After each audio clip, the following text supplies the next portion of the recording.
We spend more time researching the perfect move than actually making one. Picture tabs multiplying like rabbits, to-do lists with polite checkboxes, and a draft that never leaves draft mode. That's when analysis replaces action. First do check one more spreadsheet. First do ask one more person. First do tweak the headline until the idea dies of old age. Not because first I'm lazy, but because thinking feels safer than failing. This short video will show you how that safety net becomes a cage and how to spot the little habits that keep you stuck. Stick around, and first I'll give you 3 quick, low-drama tricks to turn a stack of plans into real progress without burning your brain or your coffee budget. 1.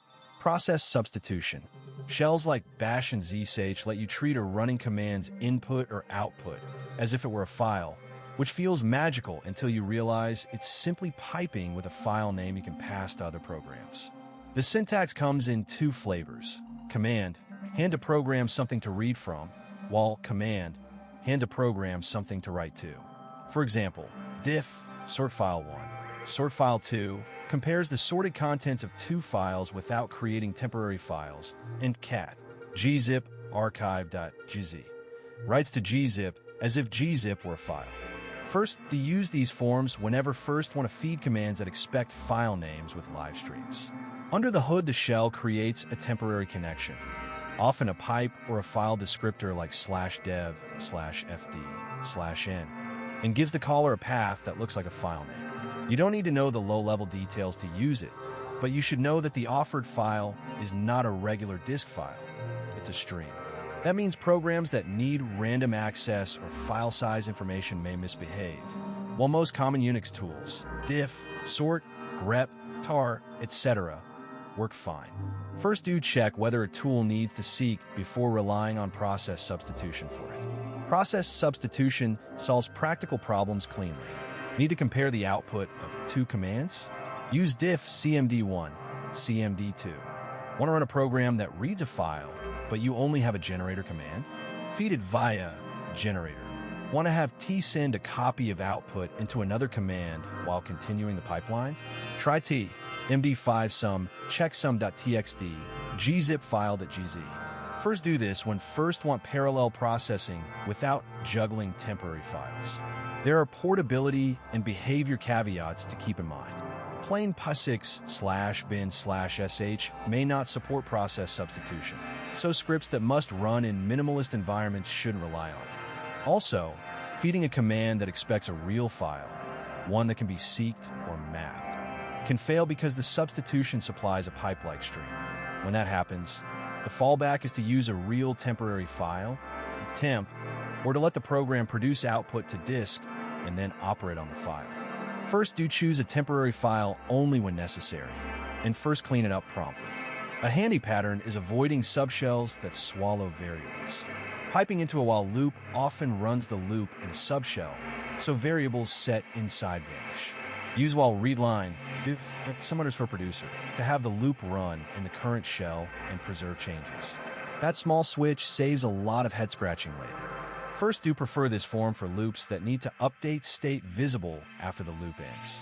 Finally, mixing process substitution with network commands and long pipelines can be elegant.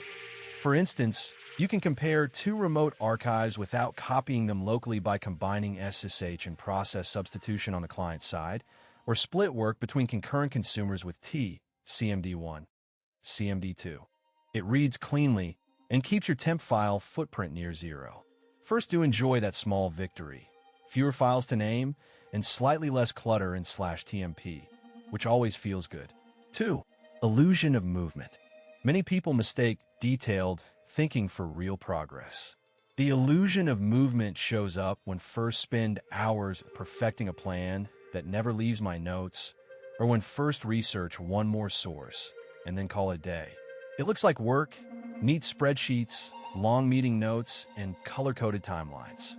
In reality, the visible motion is often just motion without destination.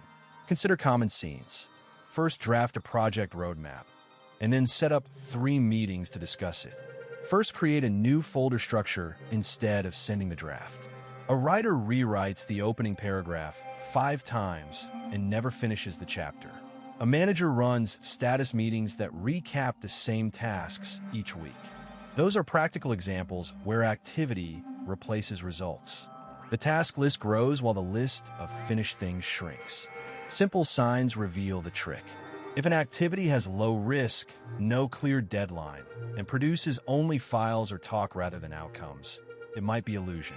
If first can repeat the same activity indefinitely and feel busier each time, that is a red flag. Also watch for endless planning phases labeled research or alignment that never end in a decision. Humor helps. Busy work can feel productive, like rearranging deck chairs on a ship you never board. Stop the loop with small, concrete changes. Set a deadline for one tiny deliverable and ship it. Commit to a minimum viable action, a short version of the work that can be tested or shown to someone. Replace a 2-hour planning session with a 25-minute sprint to produce a first draft. Make one short decision per day and record it. Try timers. They are annoyingly effective. Create measures that actually track outcomes. Count customer responses, completed tasks in production, or pages published rather than slides made. When first switch from measuring work first, do to measuring impact first, notice immediate differences. Ask, what will this allow me to do next? If the answer is vague, pause and choose a different step. Finally, make meetings and review rituals accountable. Limit attendees, set clear decisions up front, and end every meeting with assigned next steps and deadlines. If someone suggests one more round of analysis, respond with a small, testable action instead. That keeps energy moving forward and turns clever thinking into useful doing. 3. Why it feels like you're working. Thinking and planning create visible traces that feel like work. A stack of notes, a long to-do list, a slide deck with careful bullet points. My brain treats those marks as proof of effort. So first do more of the thinking because the output looks tangible and tidy. That neatness gives an immediate sense of control, even when nothing out in the world has actually changed. Analysis also offers safety. First do gather more data and tweak plans because it postpones making a risky choice. When first keep researching, first avoid criticizing decisions or facing rejection. The act of refining a plan feels productive, and it soothes the anxiety that comes with uncertainty. It's calming, like straightening pillows while the oven is on. Comforting, but not very useful if real action is required. There's also quick psychological payoff in small tasks. First do check and sort emails, polish a paragraph, or craft one more slide, because those actions give fast feedback. A checked box, a saved file, a comment from someone. Action that leads to longer, uncertain outcomes doesn't offer that same hit, so first prefer the tiny wins. Managers create reports that show work was done. Creators rework an opening paragraph repeatedly instead of publishing. Founders build thorough plans instead of launching a simple test. Each case shows the same pattern. Visible, low-risk effort replaces messy, high-impact moves. Finally, social and internal signals reinforce the trap. First do draft-long updates because they make me look busy to others and convince myself that first I'm moving forward. That busyness can be honest and well-intentioned, but it's not the same as getting a result. The result often needs imperfect steps, messy feedback, and course correction. The funny part is first do sometimes end up exhausted from all the thinking and still stuck where first started, feeling like first work hard, while the to-do list laughs from the corner. 4. Where does the fraud occur? Fraud tends to happen wherever money or trust moves, and that covers a lot of ground. Email inboxes, supplier portals, point-of-sale machines, payroll systems, online marketplaces, social networks, and even the phones people answer at the office.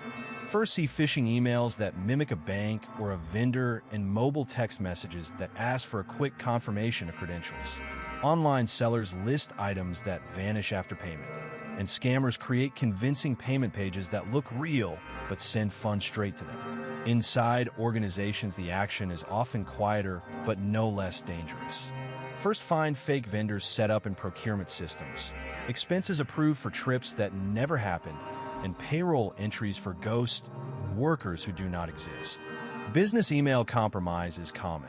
A compromised executive account or a cleverly spoofed address instructs finance to change payment details. The fraud moves when approvals happen without verification. It's not dramatic. It's paperwork that first approved because it looks normal. At physical points of sale, the trick is often technology plus distraction. Card skimmers attached to ATMs or gas pumps and steal card data. Point-of-sale terminals can be tampered with or replaced, capturing PINs and card numbers. Even receipts get altered, either to shortchange customers or to hide fraudulent refunds. First, check devices and reconcile receipts, because small alterations create big headaches fast. Newer venues have joined the playground. Cryptocurrencies and digital wallets let fraudsters hide payment trails and pressure victims into irreversible transactions. Social media marketplaces and peer-to-peer apps host listings for goods that never arrive. Voice cloning and deepfake videos are used to impersonate leaders and pressure staff to act quickly. First, get scam messages on platforms first used for work and play. Each one crafted to spark an emotional reaction, so someone acts without checking. Look in the data and the daily routines for clues. Payment details that suddenly change, invoices that bypass usual workflows, login attempts from unfamiliar locations, or multiple small transactions just under approval thresholds. Those are places fraud likes to hide. First, monitor vendor records and audit trails. And first, ask simple questions when things look odd.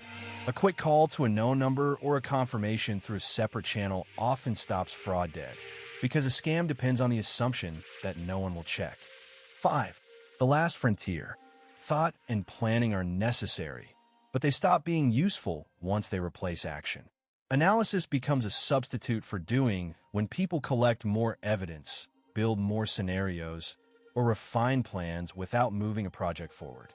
This is visible across fields. A product team that refines features for months without releasing a minimum version. A writer who tweaks the opening paragraph a dozen times while the rest of the book waits. Or a manager who calls one more meeting to avoid making a call. Concrete examples show the pattern. Shelves of prototypes that never shipped, folders labeled Final V3 that never left the desktop, and launch dates deferred to one more round of review. First, do this when first prefer certainty over progress. First, polish instead of publish. Recognizing the behavior helps without finger-pointing. Notice the signals. Endless checklists, a rising spreadsheet of hypothetical scenarios, and decisions postponed because we need just one more data point. Those are not crimes. They're the last frontier between thought and action. The small comfort zone where planning feels productive even as work stalls. Humor helps. It's like rearranging deck chairs on a ship while still arguing about which font to use for the evacuation sign. Practical steps can push analysis back into a useful role that supports action. Time-boxing decisions forces forward movement. Give a question a short, fixed period for research, then decide and move on. Try setting a good enough threshold for deliverables. A clear, simple checklist that defines when something is ready to ship. Break big projects into tiny, testable experiments. Shipping a simple feature or a one-page draft gives real feedback, not just more opinions. For example, instead of perfecting a marketing plan, run a small Anno Domini with 2 headlines and learn which performs better. Use constraints as allies rather than enemies. A tight budget or a short deadline can be reframed as a design challenge that forces creative action. When a team first worked with treated constraints this way, they shipped 3 prototypes in the time they used to spend arguing about specs. Also, create visible, short feedback loops. Demo progress publicly every week, even if it's rough. That accountability nudges analysis toward learning instead of stalling. And if fear of failure is the engine behind overanalysis, rename mistakes as experiments. It's less scary to say we tried than first failed. Finally, build decision rituals that reduce reanalysis. Single-owner decisions for low-risk choices, escalation rules for costly ones, and a post-decision review to catch real blind spots. Keep a short log of deferred decisions and revisit them only at set intervals. This exposes patterns without blaming anyone. Small, repeated acts of doing break the habit. Publish the draft, ship the feature, make the call. The habit of action reshapes the culture faster than another round of planning ever will. Quick recap. Analysis is useful, but it should feed action, not replace it. Turn big what-ifs into tiny tests. Set a short deadline for thinking. Pick one micro-action you can actually do and learn from what happens. Rinse and repeat. You probably catch yourself replaying scenarios, polishing plans, or waiting for perfect info. That's something you do, not something wrong with you. Notice it, then take one small step. If this resonates with you, do something small over the next 24 hours and let me know in the comments what you tried. I want to hear from you first. Give it a like if it motivated you. Subscribe to the channel for more practical tips, and share this with a friend who's prone to overthinking. In the next video, we'll explore how to deal with laziness, or perhaps caution. Action beats perfect plans. Go out and do a little mischief.